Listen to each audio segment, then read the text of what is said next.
오늘은 하나님의 보배로운 백성이라는 제목 아래 말씀을 전하고자 합니다. 오늘 말씀 18절을 보게 되면 중반절에 그의 모든 보배로운 백성이 되게 하시고, 바로 하나님께서 이스라엘 2세대 백성들을 향하여 내가 너희로 하여금 보배로운 백성이 되게 할 것이다 라고 말씀해 주고 있는 내용입니다. 여러분, 우리는 하나님의 백성이요 하나님의 자녀입니다. 예수님께서 이 땅에 오신 성탄이 지금 다가오고 있죠. 예수님의 그 이름의 뜻을 마태복음 1장 21절에서 잘 소개합니다. 바로 자기 백성을 그들의 죄에서 구원할 자, 바로 예수님의 이름의 뜻입니다. 예수님이 이 땅에 아들의 모습으로 태어나셨습니다. 그리고 다른 이름이 아닌 예수라고 하는 이름을 가지고 태어나셨는데, 누구의 죄를 그들의 죄에서 건져내신다고 말씀하시죠? 자기 백성이라는 표현을 쓰고 있습니다. 여러분, 구약시대에 하나님의 백성들이 있었습니다. 이스라엘 백성들이었죠. 그런데 오늘 여기 나와 있는 보배로운이라고 하는 이 단어를, 그 히브리 단어를 보니까 세굴라라는 단어를 쓰고 있습니다. 두 가지의 뜻이 있어요. 바로 소유라는 뜻이 있고 보물이라는 뜻이 있습니다. 여러분, 보물 다들 좋아하시죠? 보물 싫어하는 사람들 없습니다. 특별히 여성분들 보물하면 사족을 못 쓰시더라고요. 얼굴에 근심 걱정이 있다 하더라도 반짝반짝이는 보석이 있다든지 보물을 이렇게 선물로 받거나, 물론 그런 일은 흔치는 않지만 예컨대요. 그렇게 된다면 그 찌그러진 얼굴 인상이 활짝 피는 것을 볼 수 있을 것입니다. 근데 여기에 보배로운 백성이라고 하는 이 단어가 바로 그 보물이라는 것입니다. 이 세상에 정말 하나밖에 없는 값진 보석, 보물. 누가 그렇다라는 거죠? 하나님께서 택한 이스라엘 백성들, 즉 이 시간 예배드리는 여러분 한 분 한 분들은 하나님의 보배로운 보물입니다. 여러분, 명품백과 짝퉁백을 구별하는 법이 있죠? 이건 전 국민들이 다 알고 있는 상식 중에 상식인 것 같습니다. 진짜 여성분들은 그 똥자가 들어가는 백들을 좋아하시잖아요. 진짜가 있다고 생각을 해보세요. 오늘 오후에 비 소식이 있다고 합니다. 근데 그 명품백이라고 자칭 이야기를 하는데, 집에 갈 때 주차장으로 뛰어갈 때 보니까 이 명품백을 머리 위에다가 비를 막는 방어용으로 쓴다면 그 백은 짝퉁일까요? 명품일까요? 아마도 짝퉁일 가능성이 매우 높을 겁니다. 그런데 비가 막 폭우처럼 쏟아지는데 그것을 품에 안고 뛰어간다면 이건 거의 명품, 진품일 가능성이 굉장히 높을 겁니다. 여러분, 하나님은 우리를 그런 명품으로, 보물로 여겨주신다라는 거예요. 비가 온다고 야 비나 막아봐라 이렇게 하고 우리를 쳐드는 것이 아니라, 비가 오고 어떤 어려움이 있다 할지라도 하나님은 친히 그의 품 안에 우리를 안아주시고 보호하여 주십니다. 그런데 이 명품과 짝퉁 구별법이 또 여러 개가 있더라고요. 여러분, 지하철에서 탈 때 무릎 위에 공손하게 나란히 그 백을 올려놓으면 그 백은 명품이라는 겁니다. 근데 그 백을 선반 위에 집어던지면 그 백은 짝퉁일 가능성이 많다라는 거예요. 여러분, 낮 예배, 특별히 주일 예배 오실 때 여러분들 참 정말 단장들 하고 오시잖아요. 입고 있는 옷 중에서 가장 깔끔한 옷, 그리고 이왕이면 얼굴에 화장들도 하고 오시잖아요. 또 연세 있으신 분들은 더 예쁘게 보이시려고 2중 3중으로 아름답게 하고 오십니다. 주일 낮 예배 때 가지고 오는 백은 명품일 가능성이 많대요. 근데 캄캄한 어두운 이 새벽 예배 때 가지고 오는 백은 짝퉁일 가능성이 또 많다고 합니다. 친구들 학창 시절 함께 보냈던 동창회 모임에 들고 나가는 백은 명품일 가능성이 많고요. 그냥 조촐한 가족 모임에 가지고 가는 백은 짝퉁일 가능성이 많답니다. 여러분, 명품은 잘 보이는 곳에 두겠죠. 근데 구석진 곳에 처박아 두면 그 백은 짝퉁일 가능성이 많겠죠. 그리고 여러분, 친구에게 빌려주지 않으면 그 백은 명품일 가능성이 많습니다. 친구가 빌려준다는 요청에 자 가져갔어 라고 하면 짝퉁일 가능성이 많겠죠. 여러분, 여기에 보면 명품과 짝퉁의 구별법을 쭉 이야기했습니다. 여러분, 어떤 공통점이 있을까요? 명품은 소중히 여긴다라는 거예요. 함부로 하지 않는다라는 겁니다. 그리고 누군가에게 보여주고 싶다라는 겁니다. 바로 하나님의 보배로운 백성으로 택함 받은 예수 그리스도께서 이 땅에 오셔서 자기 백성을 그들의 죄에서 건져주시고 오신 예수님의 그 보혈로 하나님의 자녀된 우리는 하나님의 보물이 됩니다. 하나님의 품 안에 거하게 됩니다. 그리고 하나님은 우리로 하여금 자랑하고 싶으신 거예요. 여러분, 이 부분은 설교의 마지막 부분에서 신약 성경의 말씀을 통하여 우리가 함께 읽고 오늘 말씀을 마무리하려고 합니다. 그래서 오늘 설교의 제목이 보배로운 백성이라는 제목으로 말씀을 전하고자 하는데요. 여러분, 여기에 그 세굴라라는 뜻이 보물이라는 뜻도 있지만 저는 여기에 좀 초점을 맞춰 말씀을 전하고자 합니다. 어떤 뜻이 있다라고 말씀드렸죠? 불과 말씀을 전하지 지금 3분 25초 지난 것 같은데, 보물 말고 어떤 뜻이 있다라고 말씀드렸죠? 소유.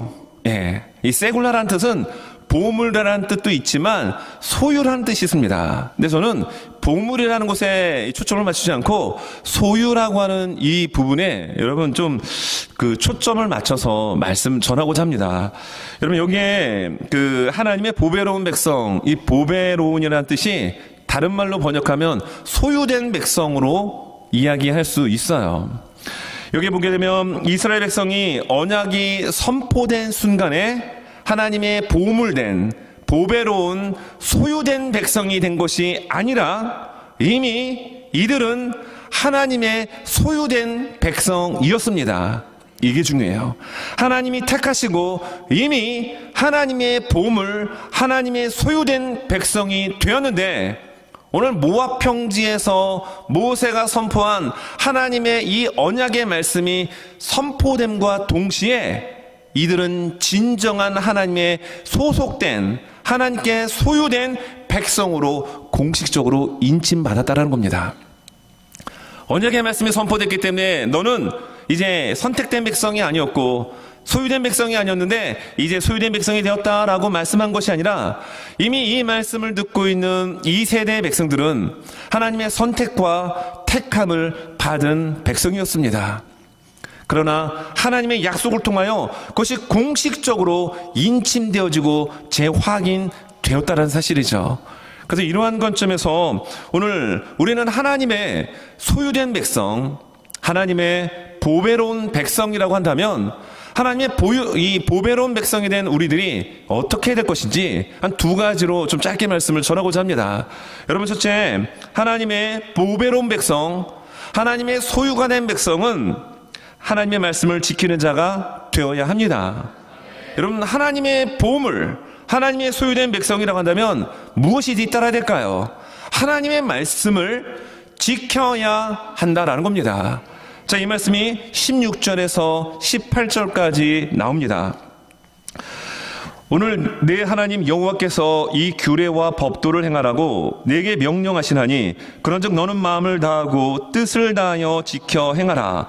내가 오늘 여호와를 내 하나님으로 인정하고 또 그 도를 행하고 그의 규례와 명령과 법도를 지키며 그의 소리를 들으라. 여호와께서도 내게 말씀하신 대로 오늘 너를 그의 보배로운 백성이 되게 하시고 그의 모든 명령을 지키라 확언하셨느니라. 아멘입니다. 여러분, 오늘 여기 16, 17, 18절 석절의 말씀 가운데 빠지지 않고 나오는 단어가 있죠. 바로 지키라는 것입니다. 하나님의 명령, 법도, 규례, 하나님이 선포한 그 말씀을 지킬 것을 매 절마다 강조하고 있습니다. 우리는 지금 주간 성경 공부와 함께 또 새벽 예배 이 신명기를 쭉 살펴보고 있습니다. 여러분, 신명기 우리가 읽고 있는 이 26장의 말씀은 모세의 2차 설교의 마지막 부분이에요. 그러면 모세의 2차 설교가 이 신명기에 우리의 척추와 같은, 허리와 같은 중요한 부분을 말씀하고 있는데요. 이 2차 설교가 바로 신명기 4장 44절에서 시작하여 오늘 26장 19절로 끝나게 됩니다. 이 중요한 부분을 이야기하는데 신명기 5장 1절을 보면 이렇게 말씀을 합니다. 우리 앞에 있는 화면 바라보면서 같이 한번 읽겠습니다. 시작. 모세가 온 이스라엘을 불러 그들에게 이르되, 이스라엘아, 오늘 내가 너희의 귀에 말하는 규례와 법도를 듣고 그것을 배우며 지켜 행하라. 말씀합니다. 지켜 행하라고 얘기하는데 이 이야기를 하고 있는 시점이 중요합니다. 가장 중요한 모세의 2차 설교의 첫 부분에서 이 이야기를 합니다. 그런데 지키라고 이야기합니다. 여러분 혹시 기억하십니까? 신명기 12장은 모세 2차 설교 중에서 가장 구체적으로 너희들이 이렇게 이런 것들을 지키고 행동으로 옮겨야 된다라고 세부적으로 또 잘 알려줍니다.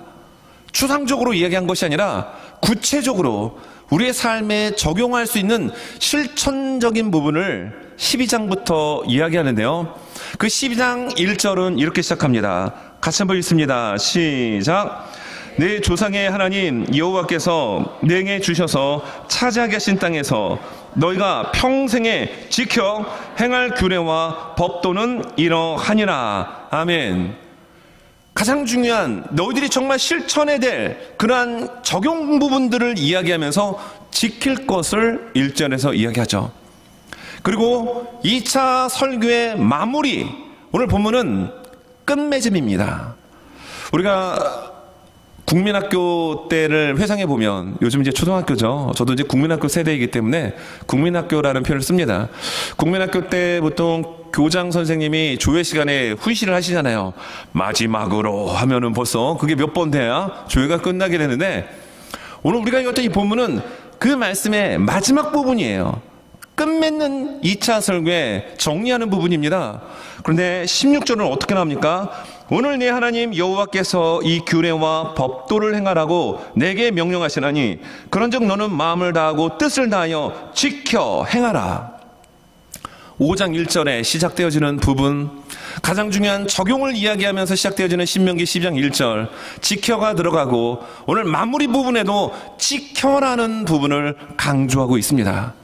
여러분, 신명기에서 가장 중요한 단어 중에 하나가 바로 샤마르, 바로 지키라라고 하는 의미예요. 여러분, 샤마르는 실천하다란 뜻도 있고 간직하다란 뜻이 있습니다. 여러분 기억하실지 모르겠지만 12월 첫 주에 설교를 이야기하면서, 말씀을 전하면서 이 지켜라고 하는 이 샤마르라고 하는 부분을 이야기한 적이 있는데, 여러분 혹시 기억하십니까? 찬송가 94장, 옛날 그 통합찬송 102장, 주 예수보다 더 귀한 것은 없네라고 하는 그 작곡을 한 조지 베브리 샤의 이야기를 하면서 그의 마음속에 예수님을 만난 그 사랑과 은혜가 마음속에 간직되어 있었기에 시간이 많이 지난 이후에도 그 예수님으로 인하여 다시 주께 돌아와 그의 재능을 세상을 위하여 쓰지 않고 예수님을 위하여 썼던 이야기를 말씀드린 적이 있습니다. 여러분, 여기에 나와 있는 지켜라고 하는 단어가 바로 간직하다, 실천하다라고 하는 의미를 가지고 있는데요. 영어 성경에 보니까 우리가 아까 보면서 to follow라는 단어가 계속 나왔습니다. 지켜, follow는 우리가 알고 있는 것처럼 따라가다는 뜻이거든요. 요즘은 SNS 시대입니다. 그래서 그 인플루언서라는 이야기들을 종종 들어요. 인플루언서는 영향을 끼치는 사람입니다. 그러니까 이 팔로워, 얼마나 구독하는 사람이 많으냐, 나를 따르는 사람이 많냐에 따라서 인플루언서가 될 수 있다는 겁니다. 여러분, 팔로워 입장에서는 왜 구독을 할까요? 왜 그 사람을 따라갈까요? 좋으니까, 그 사람을 인정할 수 있으니까 따라갑니다. 오늘 성경은 여러분 무엇이라고 이야기하냐면 17절에 이렇게 이야기하는데요. 내가 오늘 여호와를 내 하나님으로 인정하고, 여러분 하나님을 하나님으로 인정해야 합니다. 그래 하나님을 따라갑니다. 하나님의 말씀을 지킬 수 있습니다. 하나님을 하나님으로 인정하지 않는 그 시대는 하나님의 심판이 뒤따르게 됩니다. 저는 이 미국 사회를 바라보면서 정말 저 끝에서부터 이 동부 쪽을 보더라도 모든 땅을 보면 버릴 땅이 없습니다. 어느 땅이든지 지하 자원이 있든지 농사가 잘 되다든지 아니면 관광 수입을 벌어들일 수 있는 천연의 자연의 요새가 있다든지 버릴 만한 땅이 없습니다. 하나님의 은혜요, 하나님의 축복입니다. 왜 그럴까요? 이 땅을 개척하고 믿음을 위해서, 신앙을 위해서 메인플라워를 타고 왔던 102명의 그 믿음의 선진들의 오직 하나님 중심, 오직 하나님을 인정하고 오직 하나님 말씀을 지키고 오직 하나님께 영광을 돌리고자 했던 그 선진들의 씨앗의 뿌림이 있기에 미국이 이렇게 잘 사는 나라가 된 줄 저는 믿습니다. 그런데 여러분, 오늘 이 이스라엘 백성들을 향하여 하나님은 말씀을 지킬 것을 누누이 재차 수십 번 강조하십니다. 여러분, 하나님을 인정하지 않는 시대에 여러분, 우리는 그 시대에 편승하지 않고 어떤 일이 닥친다 할지라도 하나님을 인정하고 하나님 말씀에 귀를 기울이고 따르고 순종하는 우리 모두가 될 수 있기를 간절히 원합니다. 오늘 말씀 16, 17, 18절을 보게 되면 또 매 절마다 반복되어지는 단어가 있습니다. 어떤 단어가 눈에 띌까요? 바로 오늘이라고 하는 단어입니다. 16절을 보면 오늘 내 하나님, 17절에도 보면은 내가 오늘 여호와를 내 하나님으로, 18절도 보면은 이렇게 나옵니다. 여호와께서도 내게 말씀하신 대로 오늘 너를 그의 보배로운 백성으로, 이런 말씀이 나와요. 여러분, 지켜라고 하는 단어가 매 절마다 등장하고 이것은 신명기의 가장 중요한 말씀이기도 한데 이 말씀이 등장하는 그 앞부분에 어떤 단어가 나옵니까? 오늘이라고 하는 단어가 나옵니다. 여러분, 하나님의 말씀은 예전에 과거에 내가 왕년에 잘 지켰고 믿음 생활 잘했고 과거에 끝나서는 아니 됩니다. 하나님의 말씀을 지키고 하나님의 말씀대로 여전히 살아가고 있는 오늘 현재 right now의 이 신앙의 모습이 우리에게 있어야 합니다. 여러분, 과거에 하나님의 은혜가 있기에 우리는 이 시간 예배드릴 수 있어요. 과거에 부어주신 하나님의 은혜가 있기에 오늘 이 치열한 시대 가운데 여러분 살아갈 수가 있는 것입니다. 그렇다면 과거의 하나님의 그 안에만 머물러 있지 않고 오늘 내게 주시는 하나님의 은혜를 기억하며 하나님의 말씀 앞에 지키고 따르고 순종할 수 있는 저와 우리 모두가 될 수 있기를 예수님의 이름으로 축원합니다. 어떤 흑인 목사님께서 설교하는 내용 가운데 순종의 의무라는 제목으로 말씀을 전하셨습니다. 그 내용 가운데 이런 말씀을 하셨어요. 만약 주님께서 저더러 돌담을 뛰어넘어야 한다고 말씀하신다면 저는 그대로 순종할 것입니다. 이는 뛰는 것은 제가 할 일이고 넘게 해주시는 것은 하나님께 속한 일이기 때문입니다. 순종이란 하나님의 명령을 이행하며 그의 뜻을 따르며 자신을 하나님의 통치에 맡기는 것입니다. 이런 말씀을 하셨습니다. 여러분, 하나님께서 우리 앞에 있는 돌담을 뛰어넘으라고 한다면 우리는 뛰어넘어야 합니다. 근데 왜 우리가 주저할까요? 왜 그 하나님의 명령 앞에 우리는 갈등할까요? 돌담이 너무 높아 보이기 때문입니다. 근데 이 목사님께서 너무 중요한 말씀하셨습니다. 뛰는 것은 내가 하는 일이고 넘게 하시는 일은 하나님이 하시는 일입니다. 우리는 그 말씀에 순종하여 뛰면 됩니다. 그러면 그 돌담이 아무리 높든지 아무리 거대한 성의 모습을 뛰고 있다 할지라도 넘게 하시는 하나님의 은혜가 있게 될 줄 믿습니다. 주의 말씀을 우리가 지키지 못하는 것은 너무나도 큰 문제 앞에 내가 그것을 정면으로 부딪히기에는 너무나도 나약하다는 것을 인식하고 있기 때문은 아닌가요? 그러나 우린 기억해야 합니다. 주님이 말씀하시면, 하나님이 말씀하시면 뛰어야 합니다. 넘는 것은 하나님의 몫입니다. 하나님께서 행하실 일입니다.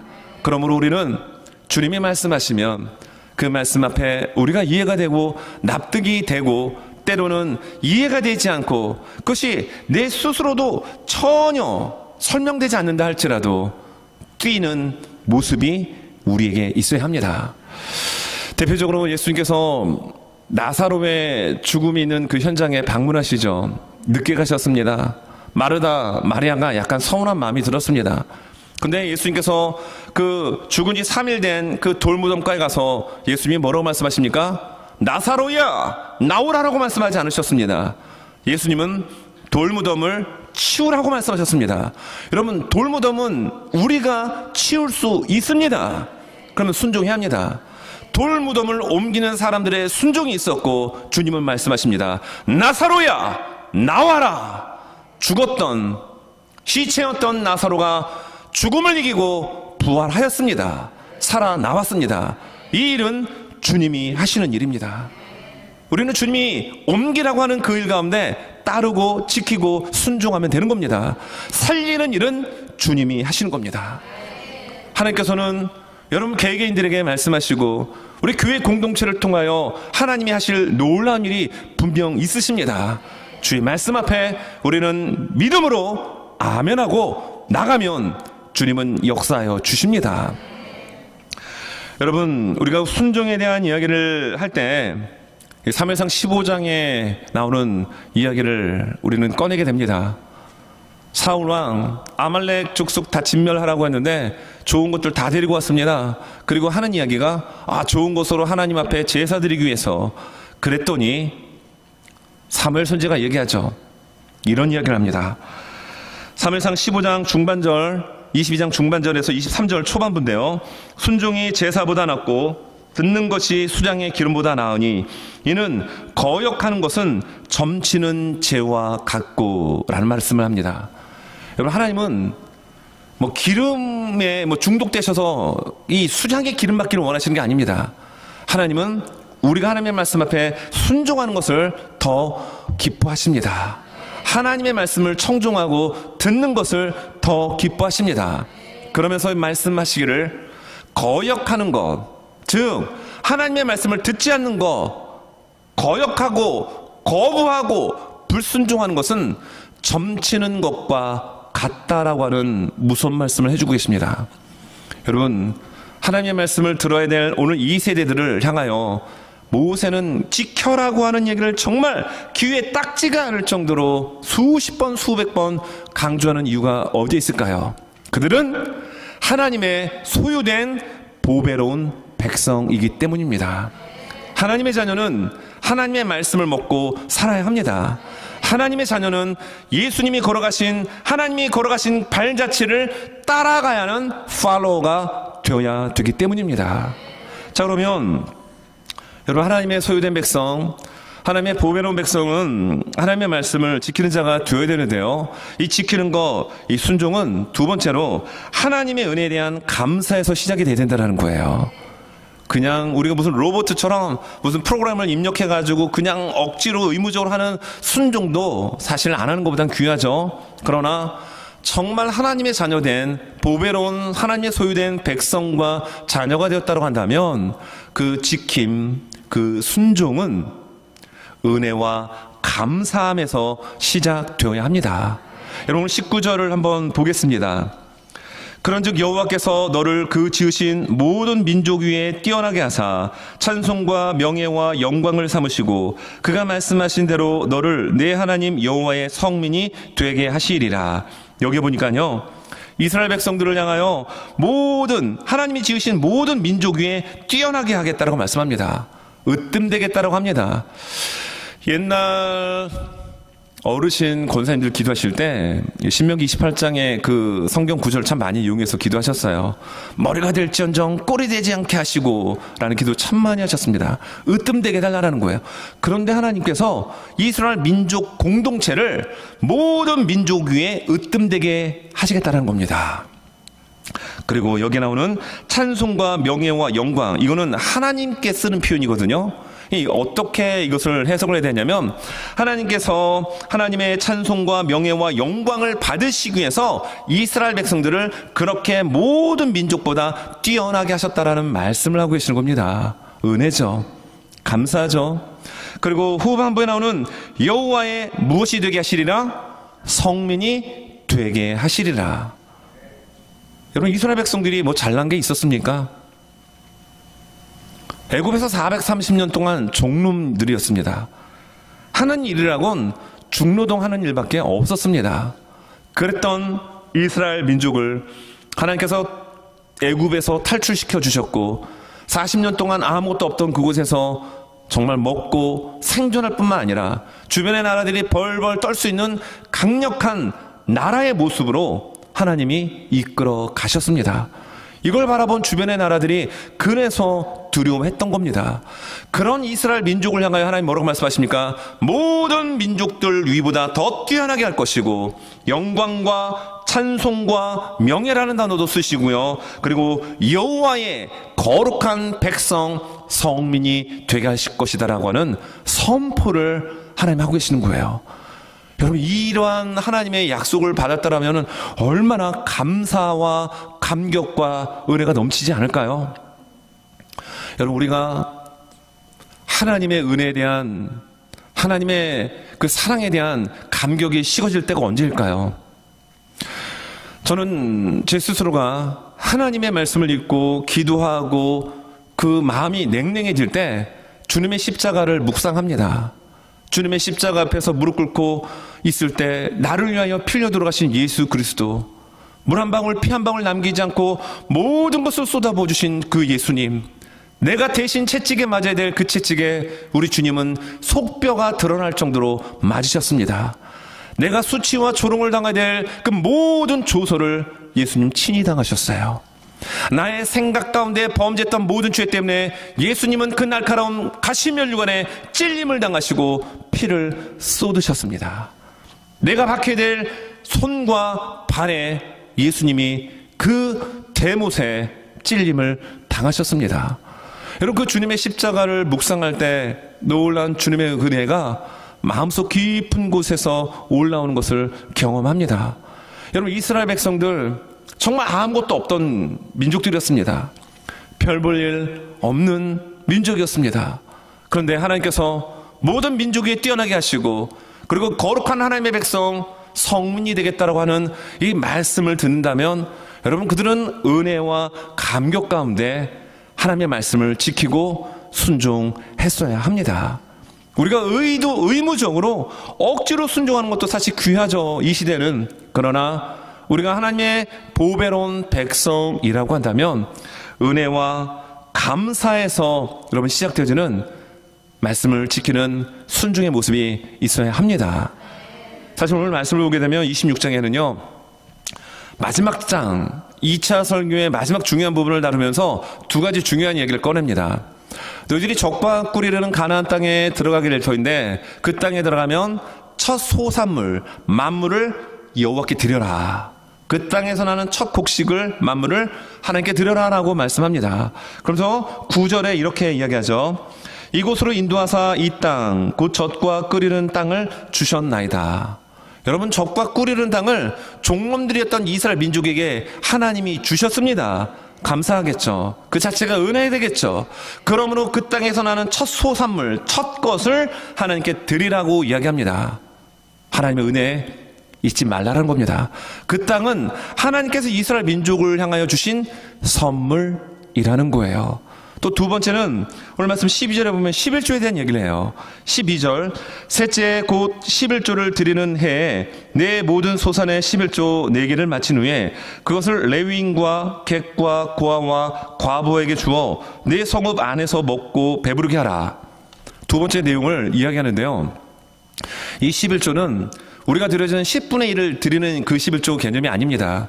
그러니까 3년째가 되면은 보통 레위인들을 위해서 10분의 1을 드리게 됩니다. 이것을 우리는 11조라고 얘기하는데요. 여기에 나오는 11절, 12절에 나오는 11조는 제2 또는 제3의 11조입니다. 예를 들어서 우리가 이제 11조를 한 달에 한 만불을 우리가 번다고 해요. 너무 많은가요? 한 달에 만불요? 여러분들 가운데 한 달에 한 10만 불의 수입이 있는 은혜가 있길 바랍니다. 네. 그럼 한 달에 10만 불로 할게요, 그냥. 네. 네.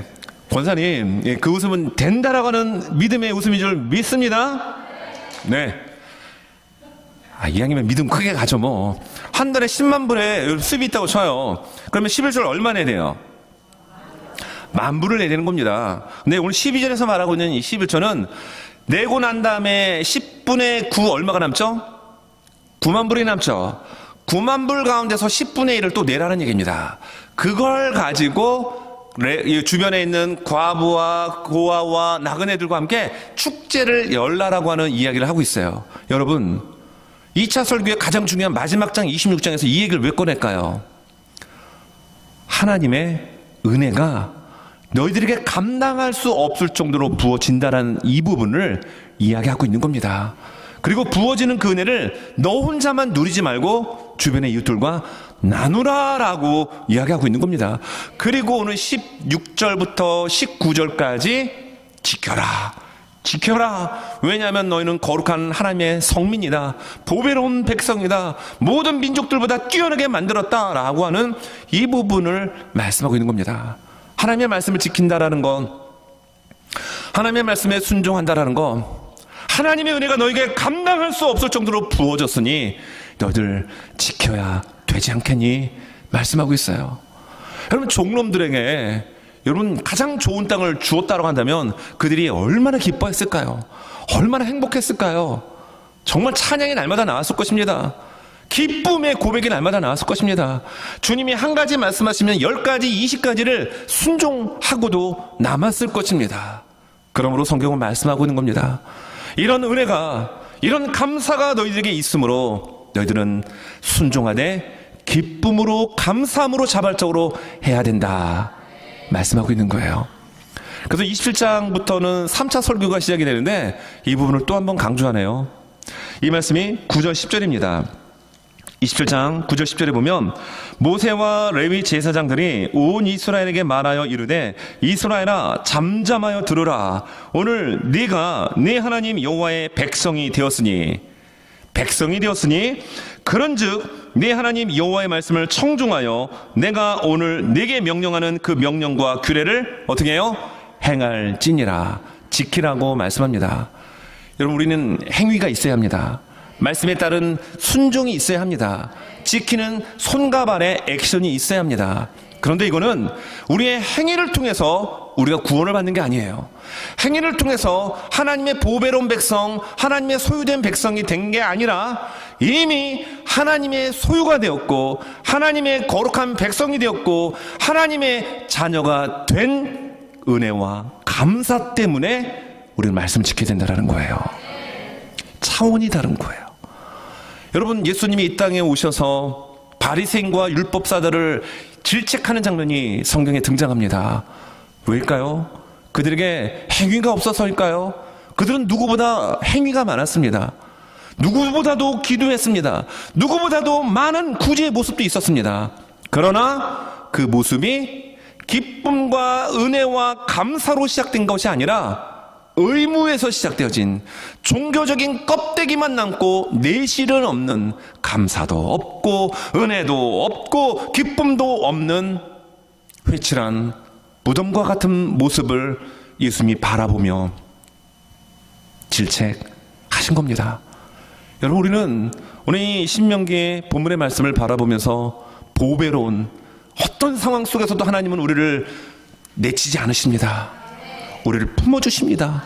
생명을 던지시면서까지 우리를 사랑해 주신 하나님, 우리를 보물로 보석으로 품어주신 하나님, 하나님의 자녀로 택하여 주신 그 하나님의 마음을 우리가 안다면, 은혜를 안다면 우리는 하나님의 말씀에 귀를 기울여야 합니다. 그리고 그 말씀 앞에 우리의 손과 발을 움직여 행동으로 옮길 수 있는 거룩한 순종이 있는 저와 우리 모두가 될 수 있기를 예수님의 이름으로 축원합니다.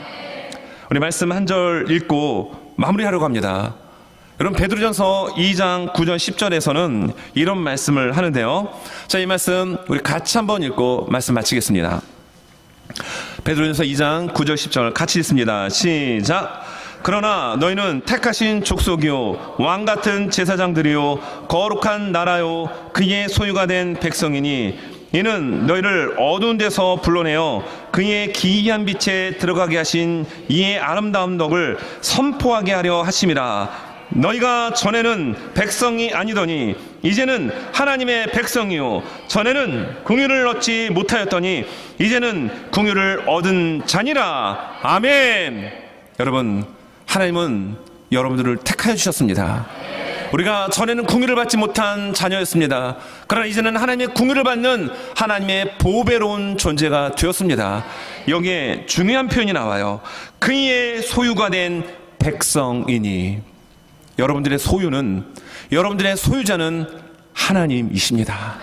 그러면 하나님이 책임져 주십니다. 우리 앞에 큰 벽이 있다 할지라도, 내가 넘을 수 없는 거대한 장벽이 나를 압도한다 할지라도 우리가 해야 하는 일은 그 말씀에 순종하여 뛰는 겁니다. 그러면 넘게 하시는 이는 하나님이십니다. 그 하나님이 여러분과 함께 하십니다. 그 하나님이 여러분을 품어주십니다. 그 하나님과 이번 한 주간 감사함으로 주의 말씀에 귀를 기울이고 하나라도 순종하고 우리의 삶의 행동으로 연결시키는 저와 우리들의 모습 될 수 있기를 예수님의 이름으로 축원합니다.